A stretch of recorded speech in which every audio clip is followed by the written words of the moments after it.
Hello दोस्तों, नमस्कार। स्वागत है आप सभी लोगों का एक्सेल के टॉप 50 फॉर्मूले में। और दोस्तों, ये एक्सेल के टॉप 50 फॉर्मूले की सीरीज़ नंबर 4 है, यानी कि क्लास नंबर चौथी है। और इस क्लास के अंदर दोस्तों मैं आप लोगों को एक्सेल के बहुत ही मोस्ट इम्पॉर्टेंट फॉर्मूले, वो भी ज़बरदस्त तरीके से सिखाने वाला हूँ। तो दोस्तों, आज के इस क्लास के अंदर दोस्तों हम लोग पीएमटी फार्मूला क्या होता है, आईपीएमटी फार्मूला कहाँ लगाया जाता है, पीपीएमटी फार्मूला किसके लिए प्रयोग करते हैं, तो आज की इस वीडियो के अंदर मैं आपको यही बताने वाला हूँ। अगर दोस्तों आप कंप्यूटर सीख रहे हो या फिर कंप्यूटर सीख रखे हो और अगर आपने ये फॉर्मूले नहीं सीखे तो आप बहुत बड़ी गलती कर रहे हो, क्योंकि ये फार्मूला हर यूज़र को ज़रूर आना चाहिए। बहुत ही इंपॉर्टेंट फार्मूला है दोस्तों। तो दोस्तों, आज की इस क्लास के अंदर मैं आपको यही सिखाने वाला हूँ। तो दोस्तों, आप इस वीडियो को पूरा लास्ट तक का ज़रूर देखिएगा। मैं आपको इसमें बिल्कुल सरल तरीके से सिखाने वाला हूँ। तो हेलो दोस्तों, मेरा नाम है लकी और आप देख रहे हो लकी गुरु कंप्यूटर स्मार्ट क्लास। अगर दोस्तों ये वीडियो पसंद आए तो दोस्तों वीडियो को लाइक शेयर सब्सक्राइब करना बिल्कुल ना भूलिएगा। चलिए वीडियो को स्टार्ट करते हैं। तो दोस्तों, आज की जो वीडियो जो हम लोग सीखने वाले हैं, तो पीएमटी, आईपीएमटी और पीपीएमटी क्या होता है। तो दोस्तों, ये फॉर्मूले दोस्तों हम लोग किस लिए यूज़ करते हैं, तो ये फॉर्मूले दोस्तों ये फार्मूले हम लोग जो इंस्टॉलमेंट होती है दोस्तों, उसको निकालने के लिए करते हैं। जैसे कि दोस्तों आपको मैं बता दूं यहाँ पे कि जैसे कि मैंने क्या है कि एक यहाँ पे घर लिया है, तो ये मैंने लोन पे ले लिया है। ठीक, मैं एक लोन प्राइवेट सेक्टर से ले लिया हूँ दोस्तों, जिसका मेरा जो घर की कीमत थी वो है क्या है 10 लाख रुपए। लेकिन मैंने जो डाउन पेमेंट जमा किया है वो 7 लाख रुपए जमा कर दिया है। लेकिन दोस्तों यहाँ पे क्या है, यहाँ पे जो रेट ऑफ इंटरेस्ट है वो 12% के रेट से हमको क्या है इंटरेस्ट मिला है।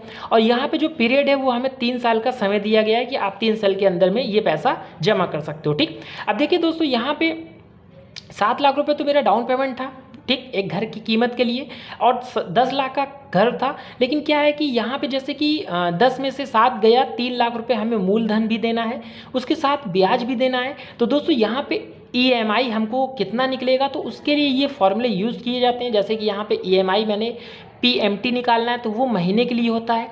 जैसे आईपीएमटी होता है वो ब्याज जितना निकलता है उसके लिए होता है। यहाँ पे पीपीएमटी होता है मूलधन, मतलब आपने कितना मूलधन देना है आपको, तो उसको कहते हैं प्रिंसिपल अमाउंट। तो चलिए हम लोग यहाँ पे बात करते हैं, ज़्यादा समय ना लेते हुए आपको सिखाते हैं सीधे फॉर्मूले के लिए। तो चलिए दोस्तों, सबसे पहले आपको क्या करना है, यहाँ पे बराबर का चिन्ह टाइप करना है इस तरीके से, जैसे कि मैंने आपको पहले भी वीडियो में बता रखा है। उसके बाद दोस्तों आपको यहाँ पे क्या टाइप करना है, पीएमटी, इस तरीके से। ठीक, आपको पीएमटी टाइप करना है। उसके बाद आपको ये फॉर्मूला एक्टिव कराना पड़ेगा। तो एक्टिव कराने के लिए आपको इसी फॉर्मूले के ऊपर क्या करना है, माउस से डबल क्लिक कर देना है इस तरीके से, ठीक है ना।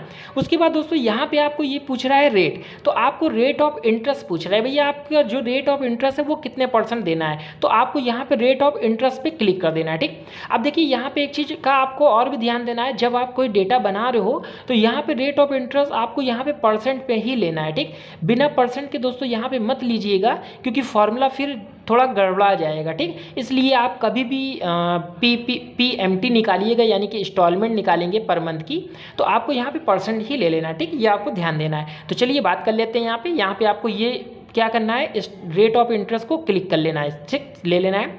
उसके बाद आपको क्या करना है, यहाँ पे बटे लगाना है, ठीक, यानी कि भाग का चिन्ह। और यहाँ पे आपको क्या करना है, 12 लिखना है। 12 ऐसा क्यों लिख रहे हैं दोस्तों, क्योंकि दोस्तों एक महीने के एक साल के अंदर क्या होते हैं, 12 मंथ होते हैं। तो हमें यहाँ पे 12 मंथ की क्या करेंगे, अकॉर्डिंग निकालेंगे इंटरेस्ट को, ठीक है ना, इसीलिए हमने यहाँ 12 लिखा। उसके बाद आपको कॉमा देना है। फिर आपको यहाँ पे लेना है पीरियड, जो पीरियड आपका कितने साल का है, तो आपको पीरियड यहाँ पे ले लेना है, ठीक, इस तरीके से। उसके बाद पीरियड को आपको क्या करना है, गुणा कराना है 12 से। 12 क्यों लिख रहे हैं, क्योंकि हमारा आपको पता ही है एक साल में 12 महीने होते हैं। ठीक, उसके बाद दोस्तों आपको क्या करना है, कॉमा लिखना है। फिर कॉमा लगाने के बाद आपको क्या करना है, यहाँ पे लोन अमाउंट को लेना है। जो मेरा लोन अमाउंट है वो 10 लाख का है, लेकिन जो डाउन पेमेंट मैंने जमा की है वो मैंने क्या जमा की है, 7 लाख रुपए, यानी कि जो मकान है वो 10 का था, 7 मैंने जमा कर दिया। ठीक, तो यहाँ पे आपको क्या करना है, एक बार फिर से फॉर्मूला समझ लीजिए, क्योंकि यही बहुत इंपॉर्टेंट फॉर्मूला है। अगर आपने यहीं पे गड़बड़ कर दिया तो समझिए सारे फॉर्मूले आप गड़बड़ कर दोगे, क्योंकि इसके बाद वाले फॉर्मूले तो बिल्कुल सरल हैं। तो यहाँ पे आपको समझना है, आपको बराबर का चिन्ह लगाना है। यहाँ पे IPMT लिखना है इस तरीके से, फिर ब्रैकेट के अंदर आपको यहाँ पे क्या लेना है, रेट ऑफ इंटरेस्ट को लेना है, फिर बटे में आपको 12 लिखना है, ठीक, यानी कि एक साल के अंदर 12 महीने होते हैं, फिर कॉमा लिखना है यानी कॉमा लगाना है, फिर आपको यहाँ पे पीरियड को ले लेना है, ठीक, उसके बाद गुणा लगाना है, फिर 12 से आपको गुणा कराना है, क्यों, एक साल के अंदर 12 महीने होते हैं इस वजह से, फिर आपको कॉमा लगाना है, फिर आपको यहाँ पे लोन अमाउंट को यहाँ पे लेना है, उसके बाद माइनस करना है, और जो आपने डाउन पेमेंट जमा कर रखी है उसको यहाँ पे ले लेना है, ठीक, इतना आपको करना है। समझ में आ गया होगा आपको अच्छे से। अब चलिए हम लोग इसको क्या करते हैं, ब्रैकेट को बंद कर देते हैं, ठीक, उसके बाद आपको इंटर दबाना है। तो आप देख सकते हो जैसे ही हमने इंटर यहाँ पे दबाया तो आप देख सकते हो यहाँ पे हमारा क्या है कि एक वैल्यू निकल के आ चुकी है। अब देखिए ये वैल्यू डॉलर में आ रही है, तो डॉलर को सही करने के लिए आपको यहाँ पे होम पे आना है। होम पे आने के बाद आपको देखिए ये नंबर वाले सेक्शन पे आना है, और ये जो कॉमा वाला होता है ना, आपको कॉमा स्टाइल वाले को क्लिक कर देना है, ठीक। जैसे ही आप इस पर क्या करोगे, कॉमा स्टाइल वाले पे क्लिक करोगे तो आप देख सकते हो डॉलर से यहाँ से चीज़ हट जाएगी, ठीक, और ये थोड़ा जो मेरा है वो रुपीज़ में आ जाएगा। अब देखिए यहाँ पे जो पैसा हमको देना पड़ रहा है वो 9,964 रुपये 29 पैसा हमको हर महीना देना पड़ेगा, ठीक, यानी कि इस पैसे में आपका क्या है, इंटरेस्ट भी जुड़ा हुआ है, मतलब कि आपका मूलधन भी जुड़ा हुआ है और यहाँ पे इंटरेस्ट भी जुड़ा हुआ है, तो ये दोनों मिलाकर हमको इतना रुपये हर महीना क्या करना पड़ेगा, घर की किस्त देनी पड़ेगी, ठीक। तो इस तरीके से आप किस्त को निकालना है, जैसे EMI, तो आपको EMI निकालना का तरीका तो मैंने यहाँ बता दिया। अब चलिए आपको यहाँ पे आपको ब्याज भी बता दें कि ब्याज कैसे पता कर सकते हो कि हमें इसमें जो 9,964 रुपये 29 पैसे में कितना ब्याज लगा हुआ है वो हम कैसे पता करेंगे। तो चलिए उसके लिए फॉर्मूला यूज़ कर लेते हैं, ठीक। उसके लिए फॉर्मूला यूज़ करते हैं बराबर का चिन्ह, ठीक, ये जैसे मैंने आपको बताया। फिर आपको क्या करना है, IPMT इस तरीके से टाइप करना है। फिर आपको यहाँ पे फॉर्मूले को एक्टिव कराना है, ठीक, इसी के ऊपर आपको डबल क्लिक कर देना है, इस तरीके से ये फॉर्मूला एक्टिव हो जाएगा, ठीक, आपको दिख भी रहा होगा। उसके बाद आपको यहाँ पे रेट लेना है, ठीक, रेट ऑफ इंटरेस्ट, तो आपको यहाँ पे रेट ऑफ इंटरेस्ट को क्लिक करना है, ठीक, यानी कि यहाँ पे रेट ऑफ इंटरेस्ट को आपको क्लिक कर देना है, ठीक। चलिए हम लोग रेट ऑफ इंटरेस्ट को क्लिक कर लेते हैं। तो रेट ऑफ इंटरेस्ट को आपको यहाँ से क्या करना है, क्लिक कर देना है, ठीक। चलिए हम लोग रेट ऑफ इंटरेस्ट को क्लिक कर दिए। उसके बाद आपको भाग का चिन्ह देना है। उसके बाद आपको यहाँ क्या करना है, 12 लिखना है। 12 क्यों लिख रहे हैं, अभी मैंने आपको बताया था कि एक साल के अंदर 12 महीने होते हैं, ठीक, तो मुझे 12 महीने के हिसाब से क्या करना है, इंटरेस्ट निकालना है, ठीक। फिर उसके बाद आपको कॉमा लगाना है।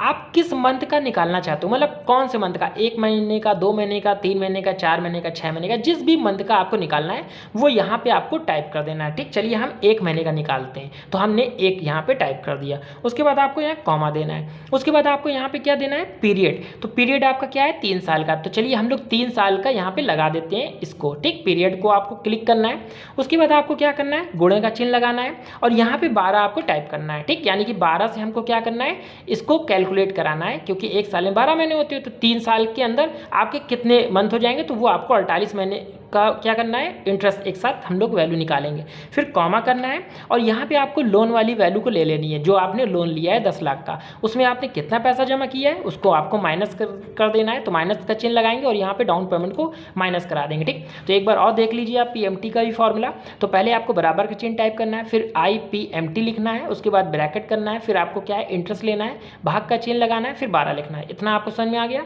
चलिए फिर कॉमा लगाना है, फिर आपको जितने भी महीने का निकालना है वो यहाँ पे टाइप करना है। जैसे मैंने 1 महीने का निकाला तो मैंने 1 टाइप करा, ठीक।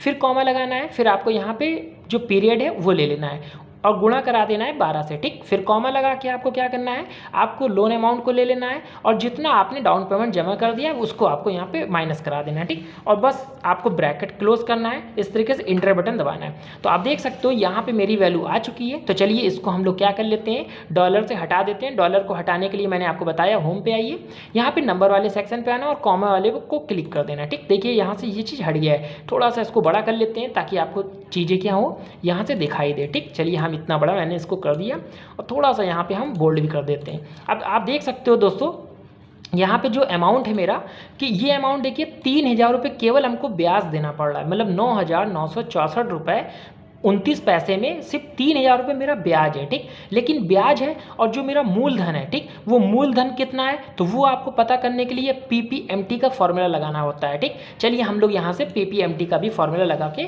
सीख लेते हैं। तो यहाँ से आपको बराबर का चिन्ह लगाना है और यहाँ पे PPMT इस तरीके से टाइप करना है और इसके ऊपर आपको फॉर्मूले के ऊपर क्या करना है, डबल क्लिक कर देना है, फॉर्मूले को इनेबल कर लेना है इस तरीके से, ठीक। उसके बाद आपको क्या करना है, यहाँ पे फिर आपको यहाँ पे क्या करना है, इंटरेस्ट वाली वैल्यू को लेना है, ठीक, यानी कि इंटरेस्ट वाली वैल्यू को ले लेना है इस तरीके से। उसके बाद आपको भाग का चिन्ह लगाना है, ठीक। उसके बाद आपको यहाँ पे 12 लिख लेना है, ठीक, इस तरीके से कॉमा लगाना है। फिर से आपको एक ही महीने का निकालना है, मतलब जैसे हमने IPMT का निकाला था वही सेम फार्मूला यहाँ पे हम लोग टाइप करेंगे, ठीक। चलिए हम यहाँ पे टाइप करते हैं, जैसे 1 लिखा, फिर कॉमा लगाना है। उसके बाद आपको यहाँ पे पीरियड लेना है, ठीक, उसको आपको गुणा कराना है 12 से, ठीक। उसके बाद आपको कॉमा लगाना है। उसके बाद आपको यहाँ से लोन लेना है, जितना आपने लोन अमाउंट था आपका माइनस कराना है, और जितना आपने डाउन पेमेंट को जमा किया है। तो देखिए दोस्तों, ये जैसे हमने यहाँ पे IPMT का फॉर्मूला लगाया था वही फॉर्मूला सेम यहाँ पे टाइप होगा। बस आपको क्या चेंज कर देना है, ये जो फॉर्मूला का नाम है वो चेंज कर देना है बस, ठीक। और उसके बाद आपको ब्रैकेट क्लोज करना है और देन करना है ओके।